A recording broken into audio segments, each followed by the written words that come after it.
Saudara keluarga menemukan seekor gajah betina tergeletak tak bernyawa di kawasan perkebunan Karang Ampar, Kecamatan Ketol, Kabupaten Aceh Tengah pada Sabtu 10 Mei 2023. Kepala Dusun Tangak Kampung Karang Ampar ini 50 tahun merupakan orang pertama yang menemukan gajah betina tersebut dalam keadaan tidak bernyawa di kawasan perkebunan.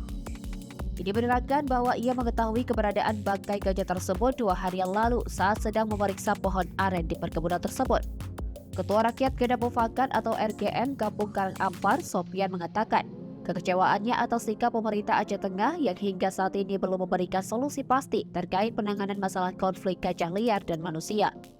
Sofian juga menyesalkan klaim sepihak dari World Wide Fund atau WWF, Lembaga Konservasi Dunia, yang menyebutkan Kampung Karang Ampar sebagai kawasan gajah.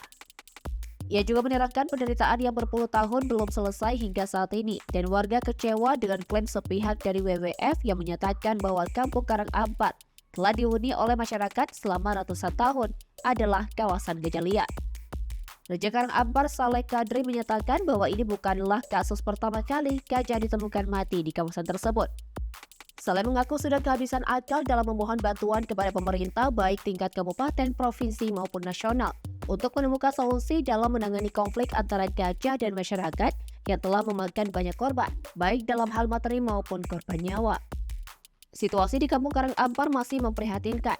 Konflik yang berkepanjangan antara manusia dan gajah terus berlanjut tanpa penyelesaian yang jelas.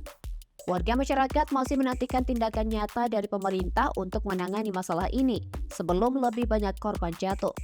Sementara itu, gajah-gajah liar terus berkeliaran di perkebunan warga, meninggalkan duka dan kerugian yang tak terhitung. Sebagai informasi, konflik antara gajah liar dan masyarakat Karang Ampar telah berlangsung selama sekitar 10 tahun, tepatnya sejak tahun 2013, dan juga merupakan tahun terjadinya gempa dahsyat di Kecamatan Ketol. Dampak dari konflik antara gajah Sumatera dengan warga Karang Ampar ini telah menyebabkan kematian sekitar 3 ekor gajah liar dan 1 korban manusia yang tewas tragis setelah diinjak oleh kawanan gajah liar. Selain itu, ratusan hektar kebun dan tempat tinggal warga telah hancur akibat serangan gajah liar yang menyebabkan trauma pada perempuan dan anak-anak warga Kampung Karang Ampar, Kecamatan Ketol, Kabupaten Aceh Tengah. Dari Aceh Tengah, Romadhani, Tribun Gayo.